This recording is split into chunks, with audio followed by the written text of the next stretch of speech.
अस्सलाम वालेकुम, मैं हूँ शाहजेब खानजादा। साबिक वजीर आजम नवाज शरीफ के बयानात में मजीद सख्ती आती जा रही है। आज मुसलसल दूसरे दिन उन्होंने पार्टी रहनुमाओं से खिताब किया और कहा कि वो अब खामोश नहीं होंगे, उन्हें खामोश कराने की कोशिश भी ना की जाए। मगर नवाज शरीफ की तकरीर के बाद पेमरा का नोटिफिकेशन जारी हुआ। पेमरा ने किसी भी इश्तिहारी और मफरूर मुलजिम की तकरीर और इंटरव्यू दिखाने पर पाबंदी आयद कर दी है और कहा है कि इश्तिहारी और मफरूर मुजरिमान की तकारीर या इंटरव्यूज पर तबसरा भी नहीं किया जा सकता। अगर किसी टीवी चैनल पर इस पाबंदी की खिलाफ वर्जी हुई तो उस पर जुर्माना आयद किया जा सकता है या फिर उसका लाइसेंस मुअत्तल हो सकता है। पेमरा की पाबंदी की वजह से हम आपको ये तो नहीं बता सकते कि नवाज शरीफ ने क्या कहा, मगर आपको बताएंगे कि नून लीग की सेंट्रल वर्किंग कमेटी के इजलास के बाद मरियम नवाज ने प्रेस कॉन्फ्रेंस में क्या कहा। अभी आपको बताते हैं कि वज़ीर-ए-आज़म इमरान खान ने अपोजिशन की तहरीक के हवाले से क्या कहा। वज़ीर-ए-आज़म इमरान खान ने आज समा टीवी पर मेज़बान नदीम मलिक को इंटरव्यू देते हुए कहा कि अपोजिशन जो मर्जी कर ले, कोई फर्क नहीं पड़ता। बाहर बैठकर इदारों पर दबाव इसलिए डाल रहे हैं ताकि एनआरओ मिले, मैं एनआरओ नहीं दूंगा। पावर छोड़ने के लिए तैयार हूं, एनआरओ नहीं दूंगा। वज़ीर-ए-आज़म इमरान खान ने कहा कि नवाज शरीफ खतरनाक खेल खेल रहे हैं। वाज़े तौर पर कहता हूं कि भारत उनकी मदद कर रहा है। वज़ीर-ए-आज़म इमरान खान ने मजीद कहा कि एहतजाज अपोजिशन का हक है, मगर कानून तोड़ा तो एक एक को जेल में डालूंगा। मैं क्यों इस्तीफा दूं? अपोजिशन ने इस्तीफा दिया तो इलेक्शन करा दूंगा। साबिक वज़ीर आज़म नवाज शरीफ ने दावा किया था कि 2014 के धरने के दौरान आधी रात को उनसे उस वक्त के DGISI जनरल ज़हीरुल इस्लाम ने इस्तीफा देने का कहा था। नवाज शरीफ के इस बयान पर वज़ीर आज़म इमरान खान ने कहा कि अगर मुझे कोई ऐसा कहे तो मैं उससे इस्तीफा ले लूंगा। वज़ीर आज़म इमरान खान ने कहा कि उन्हें अपोजिशन की परवाह नहीं, अगर अपोजिशन ने कानून की खिलाफ वर्जी की तो वो एक एक को जेल में डाल देंगे। अपोजिशन की गिरफ्तारियों के हवाले से मरियम नवाज ने कहा कि गिरफ्तार करना है तो कर लें, गिरफ्तार हो जाऊंगी, कितनों को गिरफ्तार करेंगे, पार्टी के पास कारकुनों और जानबाजों की कमी नहीं। ऑफ जो है ना वो एक ही दफ़ा होता है, मुझे वैसे पहले दफ़ा भी नहीं था। अब करेंगे तो मैं तो गिरफ्तार हो जाऊंगी, लेकिन स्याही तो आपके अपने चेहरे पे मली जाएगी। इस वक्त मियाँ साहब जो हैं वो लंदन से बैठ के लीड करेंगे और मैं गिरफ्तार होती हूँ, हो जाऊँ, मेरे अलावा भी 10 लोग और गिरफ्तार होते हैं। मुस्लिम लीग नून के पास कारकुनों की और जानबाजों की कमी नहीं है। मरियम नवाज गिरफ्तार होगी तो शाहिद खाकान अब्बासी आ जाएगा, शाहिद खाकान अब्बासी गिरफ्तार होगा तो राना सनाउल्लाह आ जाएगा, राना सनाउल्लाह गिरफ्तार होगा तो परवेज़ रशीद होगा, मरियम औरंगजेब होगी, साद रफीक होगा, एहसन इकबाल होगा, सब होंगे। मुस्लिम लीग नून के कारकुनों को आप गिरफ्तार करते करते थक जाएंगे, उनके कारकुन ख़त्म नहीं होंगे। इसलिए कि हमने अवाम की, मुल्क की, आइन की, कानून के तहफ़्फ़ुज़ की कसम खाई है। मरियम नवाज ने इल्ज़ाम लगाया कि इमरान खान से जब चीज़ें हैंडल नहीं होती तो वो इदारों को आगे कर देते हैं। वो वक्त आ गया है कि इदारे भी उनसे बोलेंगे कि अपना मुकदमा खुद लड़ो। ऐसा आदमी इमरान खान के जब इससे खुद चीज़ें हैंडल नहीं होती, क्योंकि नालायक है, कमज़ोर है, साजिश से आया हुआ है और यहाँ से ज़रा खाली है, तो वो जब अपने से मामलात मैनेज नहीं होते तो वो इदारों को आगे झोंक देता है। तो इदारों के अगर कंधे पे आप रख के बंदूक चलाते जाएंगे तो एक वक्त आएगा कि इदारे भी बोल उठेंगे कि हमारा अपना मुकदमा खुद लड़ो, अपनी लड़ाई खुद लड़ो, हमें इस्तेमाल ना करो। तो ये वो वक्त अब आ गया। साथ ही मरियम नवाज ने किसी भी किस्म के डायलॉग करने से इनकार कर दिया। ऐसे इंसान से या ऐसी हुकूमत से या जो उस हुकूमत के पीछे खड़े हैं जो कि ना आइन में बिलीव करते हैं ना कानून में बिलीव करते हैं, लोगों की वोट की ताकत को पाँव के नीचे रोंद के आए हैं। वोट लोगों ने किसी को डाला, डब्बे में से निकला किसी और के नाम और फिर RTS डाउन करके जो कर दिया, ऐसी हुकूमत को तो मैं मानने को तैयार नहीं हूँ। आप डायलॉग की बात करते हैं, ऐसी हुकूमत को तो मैं आपने मेरे मुँह से आज तक नहीं सुना होगा वज़ीर आज़म। मैं उसको ना वज़ीर आज़म मानती हूँ, ना मैं इस जाली हुकूमत को मानती हूँ, ना मैं इस किसी किस्म के सेटअप को मानती हूँ। इस सेटअप को हमें पहले दिन से ललकारना चाहिए था, इसको एक्सपोज करना चाहिए था। हाउएवर देर आए दुरुस्त आए। इमरान खान जैसी कठपुतलियों से तो कोई बात नहीं करता, उनके पीछे जो डोरियाँ हिलाने वाले लोग उनसे बात करते हैं, लेकिन एक फैसला मियाँ साहब ने कर लिया है कि किसी से कोई बात नहीं होगी। अगर अपनी जंग लड़ेंगे तो आवाम के बलबूते पर लड़ेंगे, अपने असूलों पर लड़ेंगे और दैट्स इट। नवाज शरीफ की तकरीर दिखाई नहीं जा सकती। मरियम नवाज जलसे करेंगी, साथ अपोजिशन जलसे करेगी। कैसे मामला आगे बढ़ेगा? नून लीग के रहनुमा राना सनाउल्लाह हमारे साथ मौजूद हैं। राना साहब बहुत शुक्रिया। राना साहब अब क्या करेंगे? मियाँ साहब की तो अब तकरीर नहीं दिखाई जा सकेगी, पेमरा ने पाबंदी लगा दी है, साथ ही मरियम नवाज कह रही है कि कोई मुज़ाकरात भी नहीं होंगे। कैसे आगे बढ़ेंगे आप लोग? शाहजेब, मियाँ नवाज शरीफ की तकरीर जो है वो हर घर में देखी जाएगी और हर फर्द उसको जो है वो देखेगा। अब उसमें इतना इश्तियाक और इतना इंटरेस्ट पैदा होगा कि जिस दिन भी हम ये ऐलान करेंगे कि हमारी मीटिंग है या मियाँ साहब ने ख़िताब करना है, तो आप ये देखिएगा कि ये पैमरा की पाबंदियां जो हैं ये धरी की धरी रह जाएंगी और ये मियाँ साहब की तकरीर अब हर घर घर पहुंचेगी, हर फर्द तक पहुंचेगी। उनका बयानिया, उनका असूली मौक़िफ़ और आज जो उन्होंने रास्ता कौम को दिया है, कौम को दिखाया है, वो तो घर घर पहुंच चुका है। उनका मैसेज तो आज भी पहुंचा है घर घर, कल भी पहुंचा था, 20 तारीख को APC की मीटिंग के जरिए भी पहुंचा था। उस वक्त ये कैमरा कहाँ था? मगर राना साहब, तो ये कह रहा था कि वज़ीर-ए-आज़म की इजाज़त से हम दिखा रहे हैं इसको। मगर 20 तारीख को वज़ीर-ए-आज़म इश्तिहारी नहीं था, उस दिन तो दिखा रहे थे अपना उनको वज़ीर-ए-आज़म की इजाज़त से। बात यह है कि मियाँ नवाज़ शरीफ की असूली बात, उसकी सच्ची बात, उसकी खरी बात जो है ये हजम नहीं हो रही। मगर मियाँ बर्दाश्त नहीं हो रही। साहब की उसूली बात का आज वज़ीर आज़म ने उसूली जवाब दिया है। वज़ीर आज़म ने कहा था कि मुझसे इस्तीफ़ा मांगा था जनरल ज़हीरुल इस्लाम ने, और ज़ाहिर इस्तीफ़ा ज़हीरुल इस्लाम से लेने की बजाय उन्होंने ले लिया मुशाहिदुल्लाह से। जब उन्होंने इस किस्म की बातें की, इमरान खान साहब कह रहे हैं कि मैं इस्तीफ़ा लेता, कि भाई मुझसे कैसे इस्तीफ़ा मांग रहे हो, किसी में हिम्मत है मुझसे इस्तीफ़ा मांगे? तो उसूली बात का उसूली जवाब दिया आज वज़ीर आज़म ने। ये वैसे ही दिल खुश करने को उसने बात की है। एक कठपुतली वज़ीर-ए-आज़म जो है उससे किसी ने क्या इस्तीफ़ा मांगना है? इसकी जो अक्सरियत है वो जिस तरह से कटी हुई है, 80 सीटें तो किसी और की हैं, तो इस कठपुतली से किसी को इस्तीफ़ा मांगने की क्या ज़रूरत है? इसको तो मेरा ख्याल है इशारा करेंगे ये घर चला जाएगा। मगर उसूली बात तो कर रहे हैं वो कि नवाज शरीफ साहब को उस वक्त क्या करना चाहिए था। ये बात तो वो दुरुस्त कर रहे हैं कि भाई आप इलेक्टेड वज़ीर आज़म थे, आपको आगे से इस्तीफ़ा मांगना चाहिए था, अगर मुशाहिदुल्लाह से ले लिया। अगर इनके पास कोई असूल होता या ये असूल के ऊपर यकीन रखते होते तो ये आज वज़ीर-ए-आज़म की कुर्सी पे क्यों बैठे होते? ये जो इलेक्शन में हुआ है, इनके तो पार्टी के टिकट इन्होंने खुद नहीं दिए। वो जो अपना जनूबी पंजाब महाज था, उनको किसने ला के इनसे पटे पहनवाए थे? यानी ये सारी चीज़ें पूरी दुनिया को पता है, पूरी कौम को पता है।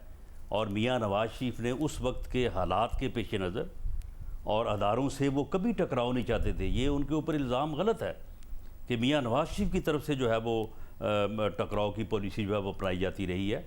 उस वक्त उन हालात में जब ये कंटेनर पे चढ़े हुए थे और कंटेनर से किस तरह से छलांग मार के दोनों कज़न जो है ये भागे भागे गए थे आर्मी चीफ के हाउस। क्या करने गए थे ये वहाँ पे?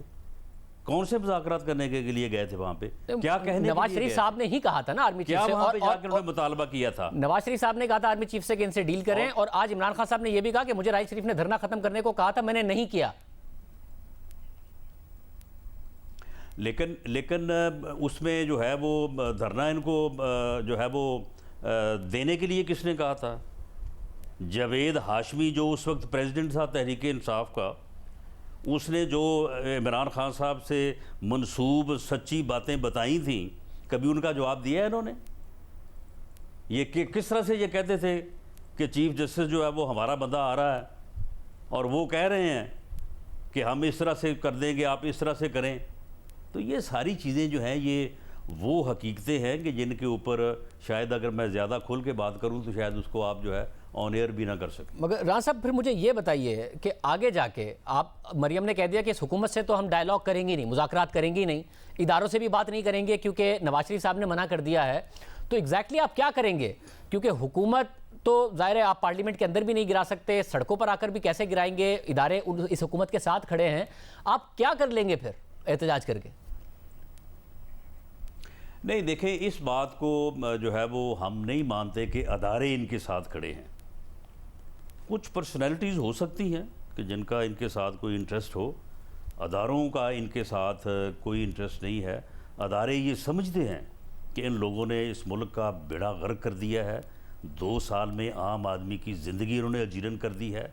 2 साल में इस मुल्क की इकॉनमी जो है उन्होंने तबाह कर दी है, और अगर ये ज़्यादा अरसा और रहते हैं तो ये मुल्क को जो है वो किसी हादसे से 2-4 कर देंगे। मियाँ साहब तो यही कहते हैं ना कि इदारे इनको लेकर आए हैं और वो इदारों को ही एड्रेस कर रहे होते हैं। जो स्पीच आज हम नहीं दिखा सकते, उस स्पीच में उन्होंने बार-बार यही कहा है कि वो जवाब दें, इस महंगाई का भी वो जवाब दें। आज देखें, आज अगर आप मियाँ नवाज शरीफ की स्पीच जो है वो नशर कर सकते होते तो आज क्यों उसके ऊपर पाबंदी लगी है? आज सिर्फ पाबंदी लगने की वजह यह है कि आज फ़ौज को मियाँ नवाज शरीफ ने सिर्फ ज़ुबान से नहीं, हाथ उठा के 3 दफ़ा जो है वो सलाम किया है, सलूट पेश किया है। फ़ौज के शहदा को सलूट पेश किया है। फ़ौज के उन जवानों को जो सरहदों पे जाके हिफाजत करते हैं मुल्क और कौम की, उनको सलूट पेश किया है। फ़ौज के जवानों और अफसरों को जो कबायली इलाका में और फाटा के एरिया में दहशत गर्दों से लड़के जो है वो इस कौम को दहशत गर्दी से बचा रहे हैं, उनको सलूट पेश किया है। ये तकलीफ़ हुई है आज पैमरा को, ये तकलीफ़ हुई है गवर्नमेंट को कि अगर मीडिया के ऊपर पाबंदी ना लगाई तो ये बार बार जो है वो मियाँ नवाज शरीफ को दिखाएंगे कि वो अपने फ़ौजी जवानों को, वो अपने फ़ौज के अफसरों को सलूट पेश कर रहा है। उनका सिर्फ असूली मौक़िफ़ ये है कि जो अपने हलफ की पासदारी नहीं करते उनको वो सलूट या सलाम नहीं कहते, यही तो वो मुतफिक नहीं है। आज यही तो बात है, आज इसीलिए ये पाबंदी लगी है। मगर वज़ीर आज़म साहब कह रहे हैं कि आप, वरना ये पाबंदी कल क्यों नहीं लगी? क्या आप बातें तो उन्होंने जो आज की है वो कल भी की थी, यही बातें उन्होंने 20 तारीख को भी की थी। आज पाबंदी क्यों लगी है? सिर्फ और सिर्फ ये कि कहीं फ़ौज के जवानों और अफसरों को इस बात पे फ़ख्र ना हो कि उनकी कौम का लीडर जो है 3 दफ़ा वज़ीर आज़म का जिस कौम ने जिसको मैंडेट दिया, वो अपनी फ़ौज को जो है वो सलूट पेश कर रहा है। वैसे मगर आज वज़ीर आज़म कह रहे हैं कि उन्हें 100% यकीन है कि हिंदुस्तान नवाज शरीफ की मदद कर रहा है। वो फ़ौज को बदनाम करना चाहते हैं, फ़ौज को दबाव में लाना चाहते हैं अपने नारों के लिए। हमें 200% यकीन है कि इमरान खान इस किस्म की गुफ्तगू करके, और इसकी पूरी कोशिश है कि अपोजिशन का जो अग्रेशन है, अपोजिशन का जो एहतजाज है, अपोजिशन की जो इनके ख़िलाफ़ जदोजहद है, उसका रुख जो है वो अदारों की तरफ मोड़ दें। और हमें 200% यकीन है कि इमरान खान जो है इसके जो फॉरेन फंडिंग अकाउंट्स हैं उनमें इंडिया से भी पैसा आया हुआ है और वहाँ पे इसराइल से भी पैसा आया हुआ है, इसीलिए जो उनको छुपा रहा है और कह रहा है जी इन कैमरा इनकी जो है वो समाप्त करें। अच्छा है पाकिस्तान की सियासत आगे बढ़े ना, वज़ीर आज़म किसी सियासी लीडर पर ये इल्ज़ाम लगाएं ना आप लोग जवाब में ये इल्ज़ाम लगाएं, मगर और हुब्बुल वतनी पे किसी की शक ना किया जाए। मगर आगे अब वज़ीर आज़म ये कैसे चाह रहे हैं कि इदारों के हवाले से ये मामला, तो नवाज शरीफ साहब ने खुल के तकरीर की है, आज भी उन्होंने कहा जवाब वो दें, महंगाई का जवाब वो दें जो लेकर आए हैं। लेकिन उन्होंने इनके लाने को, इस कठपुतली जो है वो सिलेक्टेड वज़ीर आज़म के लाने को उन्होंने किसी अदारे को इल्ज़ाम नहीं दिया है भाई। उन्होंने खान साहब अब मैं दिखा भी नहीं सकता, नहीं उन्होंने कहा कि इसको लाने वाले हैं।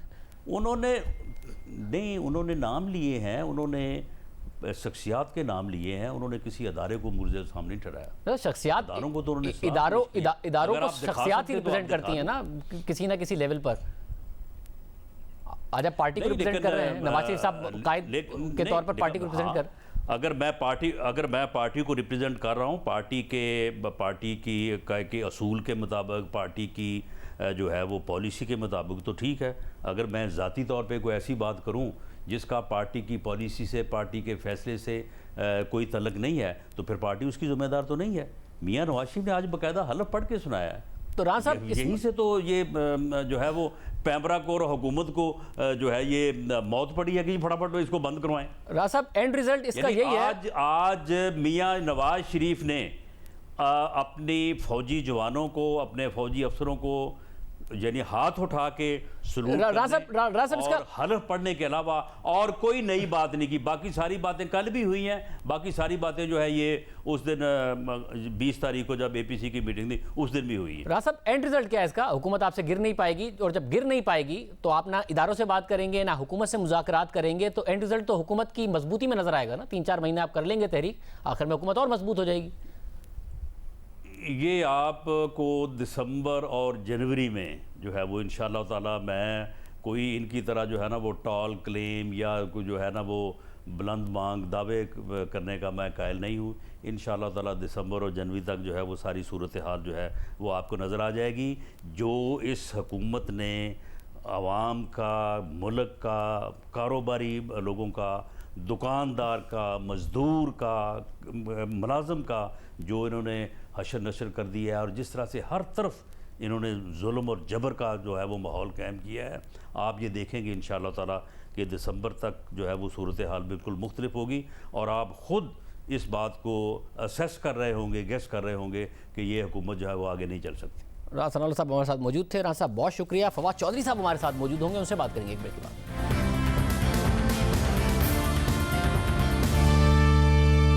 हमारे साथ इस वक्त फवाद चौधरी साहब मौजूद हैं। फवाद चौधरी साहब, बहुत शुक्रिया में शो में ज्वाइन करने के लिए। फवाद चौधरी साहब, नवाज शरीफ साहब की आज तकरीर और उसके बाद पेमरा की तरफ से उन पर पाबंदी, क्या बहुत ज़्यादा प्रेशर बिल्ड हो गया जिसकी वजह से ये पाबंदी लगाई गई है?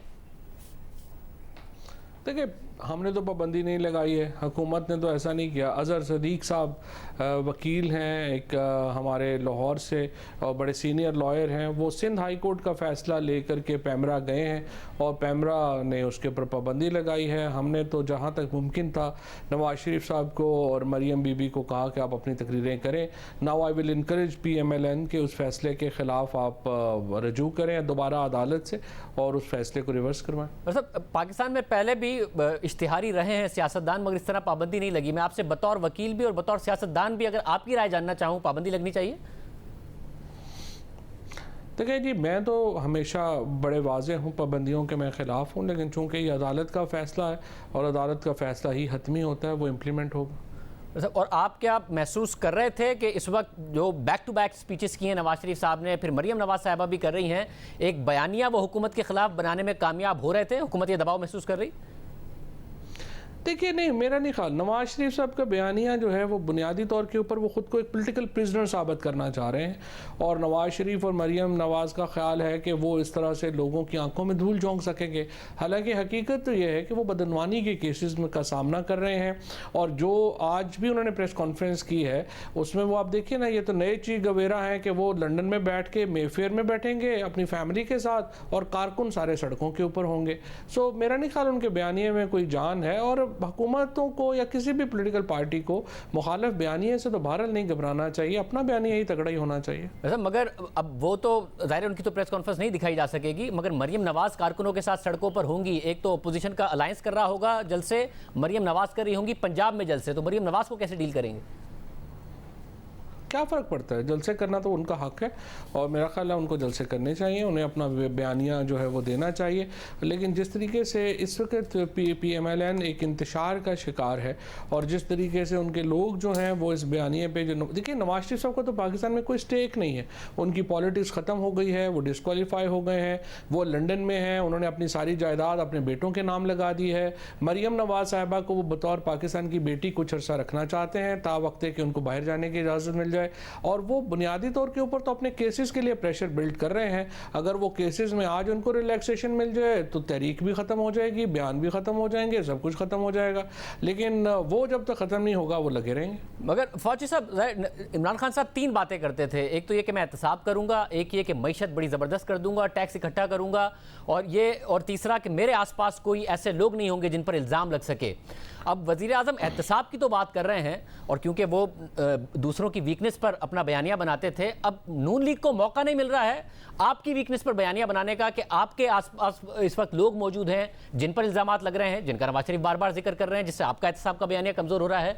गवर्नेंस आपकी नहीं है, वाकई चीनी 100 रुपये महंगी है जब वो कहते हैं, वाकई गंदम की शॉर्टेज है और गंदम महंगी है जब वो कहते हैं, तो आपकी गवर्नेंस और आपके आसपास जो लोग हैं वज़ीर आज़म के, उनके ऊपर जो केसेस हैं वो आपका बयानिया कमज़ोर कर रहे हैं।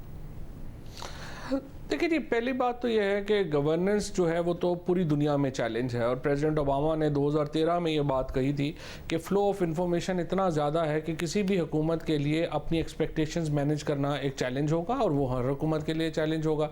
और हमने जहाँ पे गवर्नेंस संभाली थी एक बैंकक्रप्ट मुल्क को आज अगर हम $12.5 बिलियन के हमारे रिज़र्व के ऊपर ले गए हैं तो जाहिर है कि जो बयानिया है PMLN का वो गलत है। जो मुश्किलात हैं मुआशी वो उनकी अपनी पैदा करता है और उनको तो ये बात सूट ही नहीं करती जो वो बातें करता है और लोगों को भी पता है। जहां तक आप एहतसाब की बात कर रहे हैं, देखिए प्राइम वज़ीर आज़म के इर्द गिर्द कौन लोग थे? बाबर अवान साहब थे, उन पे इल्ज़ाम लगा, इस्तीफ़ा दिया, अदालत से वापस आए। उसके बाद अलीम खान थे, जेल गए, बेल कराई, केस लड़ा, वापस आए। सब्तैन साहब ने भी यही किया। खुसरो बख्तियार साहब पर टीटीओ का वही इल्ज़ाम है जो शहबाज शरीफ साहब पर है, मगर उनका केस आगे नहीं बढ़ा, वो मुल्तान से लाहौर नैब में ट्रांसफ़र हो गया, तो ये सारे के सारे आपके ऊपर इल्ज़ाम लग रहे हैं। नहीं, लेकिन आप बताइए कि इनमें से कौन सा इल्ज़ाम फॉर्मलाइज हुआ? खुसरो साहब का केस कहाँ पे है? खुसरो बख्तियार साहब का केस नैब में उस तरीके से आगे बढ़ा ही नहीं जितना दूसरों को बन रहे, ना ही उनको इन्वेस्टिगेशन की स्टेज पर आज तक गिरफ्तार किया गया। मुल्तान से लॉ ट्रांसफर हो गया। तो फिर आप ये तो नहीं कह सकते ना, फिर आप ये तो नहीं कह सकते कि वज़ीर आज़म के इर्द गिर्द वो लोग हैं। अगर फिर यही तो मसला है कि आपके यहाँ फॉर्मलाइज नहीं होते केसेस। फवाद चौधरी साहब, मालम जब्बा का खुद चेयरमैन नैब ने कहा कि मेरे पास रेफरेंस तैयार है, वो आगे नहीं बढ़ा। पेशावर बीआरटी पर स्टे है, नैब वेकेट नहीं कराता, इनकी दूसरों की गिरफ्तारियां नहीं करता। देखिए शाहजेब साहब, एक बात तो तय होगी ना कि आप वज़ीर-ए-आज़म पे इल्ज़ाम नहीं कर रहे, अब आप चेयरमैन नैब के ऊपर इल्ज़ाम दे रहे हैं। चेयरमैन नैब ने 3 केसेस, तो मैंने अभी आपको मिसाल दी कि उन्होंने पीटीआई के फाइनलाइज किए ना। आप किसी के शौक के ऊपर तो वो फाइनलाइज नहीं कर सकते। अगर खुसरो बख्तियार साहब के ऊपर या किसी और के ऊपर केसेस नहीं वो फॉर्मलाइज किए उन्होंने, उसकी लीगल वजूहात होंगी और उसको चैलेंज करना चाहिए। जिसको प्रॉब्लम है, नवाज शरीफ साहब जाएँ सुप्रीम कोर्ट में, उन्होंने मेमो गेट को भी तो सुप्रीम कोर्ट में खुद ही काला कोट पहन के गए थे ना, ये केसेस भी ले जाएँ। मतलब पर लीगल वजूहात कि हुकूमत की तरफ से क्यों होगी? और अगर वो उस्मान बुज़दार साहब के खिलाफ केस बनाते हैं तो वज़ीर आज़म कहते हैं बहुत ही बोगस केस उनकी तरफ से बनाया गया है। तो सिर्फ हुकूमत ही के केसेस में ये मसले होते हैं कि उनको फॉर्मलाइज करने में मसला होता है, जो आगे भी बढ़े तो उस पर वज़ीर आज़म कह देते हैं कि जी बहुत ही भोंडा केस है। नहीं, मैंने तो अभी आपको 4 केस बताए हैं जिनमें पीटीआई के लोग गए हैं और उन्होंने उन केसेस को फेस किया है। अलीम खान ने भी मेरिट पर सवाल उठाया के ऊपर जो केस आया, अलीम खान ने भी मेरिट पर सवाल उठाया कि भाई जैसे वज़ीर आला बनने की बातें आ रही थी तो मुझे बार बार बुलाया जा रहा था। अलीम खान ने भी उठाया नैब की नियत पे। बिल्कुल सही है, उन्होंने मेरिट के ऊपर केस उठाया, लेकिन उन्होंने ये नहीं किया कि वो लोग साथ ले गए और नैब के ऑफिस के ऊपर पथराव कर दिया। या वज़ीर आज़म साहब ने ये तो नहीं कहा जाके चेयरमैन नैब के ऑफिस का घेराव कर लें। ये फर्क है ना पीएमएलएन के बयानिए में और हमारे बयानिए में। नवाज शरीफ और मरियम नवाज ने 100 पेशियां भुगती जब वो वज़ीर आज़म थे पाकिस्तान में। नहीं, लेकिन 100 पेशियां भुगती, लेकिन उसके बाद उनको सज़ा हुई ना। और ये भी नवाज शरीफ और मरियम नवाज जी के साथ हुआ कि वो केस सारा चला और ड्यूरिंग द केस उनको अरेस्ट भी नहीं किया गया किसी और। ये तो पूरी कैंप जेल में जो सारे कैदी हैं वो अंडर ट्रायल प्रिजनर्स हैं। नैब का आप जो कह रहे हैं कि नैब पर इल्जाम लग रहा है, नैब के हवाले से तो अदालतें कह रही हैं कि पॉलिटिकल इंजीनियरिंग कर रहा है नैब, पॉलिटिकल इंजीनियरिंग करने का इदारा बना हुआ है नैब। तो पॉलिटिकल इंजीनियरिंग क्यों करेगा नैब? चेयरमैन नैब क्यों करेंगे? नहीं तो ये बात तो देखिए ना, ये तो अदालत और नैब के दरमियान है ना। वज़ीर आज़म तो नैब को कंट्रोल नहीं करते हैं। सो बुनियादी तौर के ऊपर अगर आपका शिकवा नैब से है तो आप नैब के तर्जुमान को बुलाइए और उनसे पूछिए। अच्छा, मैं तो उम्मीद करता हूँ कि तर्जुमान आ जाए, अक्सर बुलाते हैं, मगर अदालतें कह रही है कि नैब पॉलिटिकल इंजीनियरिंग कर रहा है। चेयरमैन नैब एक सियासी शख्सियत नहीं है और जो इंजीनियरिंग हो रही है उसमें अपोजिशन को ज़्यादा टारगेट किया जा रहा है। बेनिफिशरी आप हैं तो आपका कोई ताल्लुक नहीं है। सही है, मैं आपकी बात से इतफाक़ करता हूँ जो सुप्रीम कोर्ट ने फैसला दिया है, लेकिन हकीकत यह है कि माजी में तो जिस तरह की इंजीनियरिंग हुई, जब मलिक क़य्यूम साहब को फ़ोन ही करके बताए गए कि इतनी सज़ा देनी और इतनी नहीं देनी, उसके तो कोई करीब भी नहीं है। और स्पेशली जब इस वक्त जो बयानिया है PMLN का कि नैब के चेयरमैन भी हमने लगाए हैं, चपड़ासी तक हर एक हमने अपॉइंट किया, लेकिन हम जिम्मेदार नहीं हैं। निगरान हुकूमत हमने लगाई थी, उन्होंने फ़ौज बुलाई, लेकिन हमें तो पता ही नहीं है क्या है। सो जो फैसले उन्होंने किए वो उनके अगर गलत साबित हुए हैं तो जैसे जिससे जंग में मुक्का बाद में याद आए वो अपने मुंह पे मारना चाहिए। मतलब आपने मिसाल दी वो सैफुर रहमान की कॉल वाली, और दुरुस्त मिसाल है। और ज़ाहिर 90 की दहाई की सियासत से नून लीग अपने आप को पीछे नहीं हटा सकती, वो दुरुस्त मिसाल है। मगर क्या वाकई 90 की दहाई की सियासत की तरफ ही बढ़ रहे हैं? मुल्कों को तो आगे बढ़ना चाहिए, आगे बढ़ना चाहिए, लेकिन नवाज शरीफ साहब की सियासत प्रायोरिटी नहीं है। उनकी सियासत इस वक्त प्रायोरिटी उनके मुकदमात हैं, जिसमें मरियम नवाज, नवाज शरीफ और शहबाज शरीफ साहब मुलव्वस हैं। वो सियासत में तो उनका कोई मुस्तकबिल नहीं है, वो तो डिस्क्वालीफाइड है। उनकी तमाम जो फाइनेंशियल इंटरेस्ट पाकिस्तान में नहीं है। सो उनका फोकस अपने मुकदमात हैं और उनका फोकस अपना पैसा है, क्योंकि आज अगर वो खामोश हो जाएँ तो उनको पैसे भी पाकिस्तान में वापस लाना पड़ेंगे। लिहाजा वो तमाम तर शिद्दत से इस वक्त जिस किस्म के बयानात दाग रहे हैं और इदारों को निशाना बना रहे हैं, उसका मकसद सिर्फ एक है कि उनके खिलाफ मुकदमात में रिलैक्सेशन दी जाए। इदारे दे सकते हैं क्या मुकदमात में रिलैक्सेशन उन्हें? बिल्कुल, इदारे भी दे सकते हैं, हुकूमत भी दे सकती है। आज हम अपने नैरेटिव से पीछे हट जाएं। जो उन्होंने शाहिद खाकान अब्बासी साहब ने एक पूरा बिल दिया था, हम उनको मान जाएं। 37 में से 34 नैब की शिकें जो हैं उनको हम ख़त्म कर दें तो रिलीफ मिलेगा या नहीं मिलेगा? सब तो ये इदारे कैसे करेंगे? तो आप करेंगे ना, तो इदारों पे दबाव डाल के वो ये काम कैसे करा लेंगे? पार्लियामेंट भी इदारा है ना, पार्लियामेंट भी इदारा है। पार्लियामेंट पे दबाव डाल रहे हैं इस वक्त नवाज शरीफ जो बातें कर रहे हैं, इसलिए आपने पेमरा ने आज पाबंदी लगा दी। वो तो फौज के ऊपर, अदलिया के ऊपर, हुकूमत के ऊपर, वो तो इस वक्त जो है अपने तीर चारों तरफ चल रहे हैं, शायद कोई निशाने पे लगे।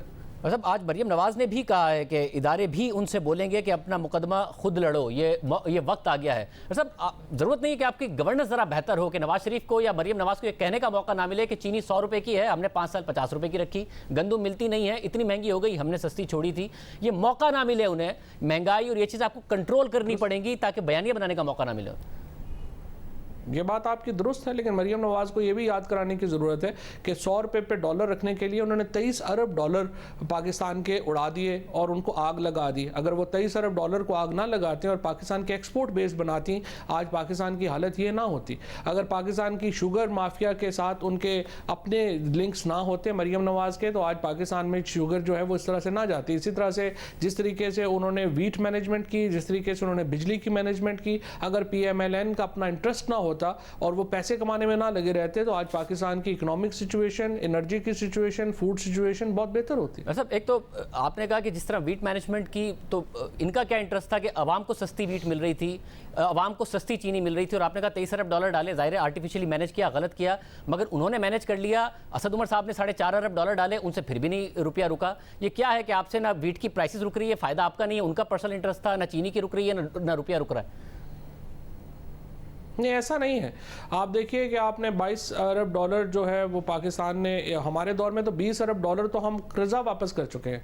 2016 तक जो आप देखिए जो कर्जा है, जिस तरीके से इन्होंने बेमहाबा कर्जा लिया, जिस तरीके से इन्होंने सर्कुलर डेट में जो पाकिस्तान को फंसाया, वो हम उन सारी चीज़ों को मैनेज कर रहे हैं और उन चीज़ों को मैनेज करके हम आगे बढ़ रहे हैं। क्योंकि मईशत ज़ाहिर आपका सब्जेक्ट नहीं है, आप अपनी वजारत में बहुत अच्छे तरीके से काम कर रहे हैं, मगर इसमें फिर मसला है कि आपने कर्जा अगर वापस किया है तो मजीद कर्जा लिया भी है, आपके बाद जो हुकूमत आएगी वो आपसे ज्यादा कर्जा वापस कर रही होगी।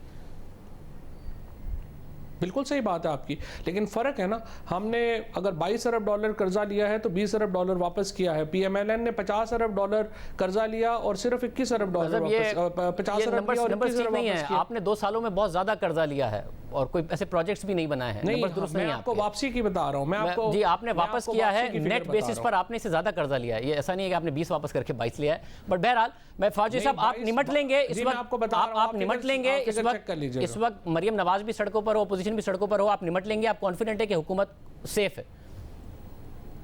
सही है। पहली बात तो यह है कि आप END से फिगर चेक कर लीजिएगा, फिगर यही है। दूसरी बात यह है कि देखिए मरियम नवाज साहिबा को हक हासिल है कि वो जलसे करें, उनकी अपोजिशन को हक हासिल है कि वो अपने जलसे करें, लेकिन मेरे ख्याल में ना तो लोग इस इंटरेस्टेड हैं, और जो मॉडल वो दे रहे हैं कि हम तो लंदन में होंगे, सारी लीडरशिप, मेरे बच्चे भी लंदन में होंगे, इसहाक डार भी लंदन में होंगे, लेकिन लोगों को सड़कों पर होना चाहिए, इस मॉडल के साथ तो कोई पागल ही जाएगा।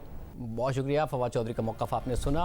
एक्सप्रेस प्यून में कल ही शहबाज राना की खबर शाया हुई है, जिसके मुताबिक डॉक्टर हफीज़ शेख ने गुज़िश्ता दिनों ही काबीना को कर्ज़ों पर ब्रीफिंग दी है और गुज़िश्ता 2 बरस में पाकिस्तान के कर्ज़ों में 45% यानी 11,300 अरब रुपये का इजाफा हुआ है। नून लीग के दौर में 25,000 अरब रुपये से बढ़कर 36,000 अरब रुपये पर पहुँच चुका है कर्जा। यानी नून लीग के दौर में कर्जा GDP का 72.5% था, अब 87.2% है। बैरूनी कर्जा जो नून लीग ने 70.2 अरब डॉलर्स पर छोड़ा था, वो जून 2020 तक 78 अरब डॉलर्स पर पहुंच चुका है। यानी तहरीक इंसाफ के दौर में बैरूनी कर्जों में 8 अरब डॉलर्स का इजाफा ही हुआ है। प्रोग्राम में ब्रेक शामिल होता है।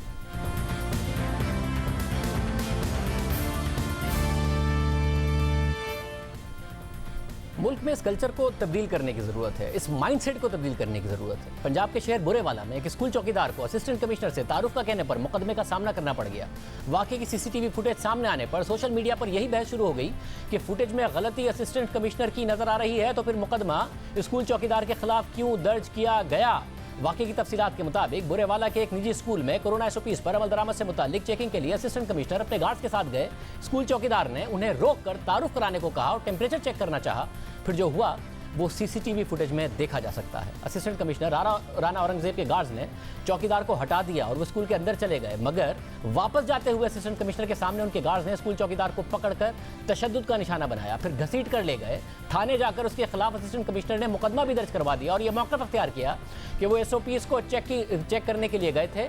वहाँ मोहम्मद यूसुफ नामी शख्स ने इंतहाई बदतमीजी की, उन्हें स्कूल के अंदर जाने से रोका और कार्य सरकार में मुदाखलत की। एफआईआर कुछ और कह रही है, सीसीटीवी फुटेज कुछ और बता रही है। जब खबर मीडिया पर आई तो इंतजामिया हरकत में आई। अब स्कूल चौकीदार जमानत पर रिहा हो चुका है। मामले की तहकीकात के लिए डीसी विहाड़ी ने एक 2 रुकनी कमेटी बना दी है। कुछ देर पहले एडिशनल चीफ सेक्रेटरी का नोटिफिकेशन सामने आया, जिसके मुताबिक असिस्टेंट कमिश्नर बुरेवाला और औरंगजेब खान को ट्रांसफर कर दिया गया है। प्राइम ब्रेक शामिल करते हैं।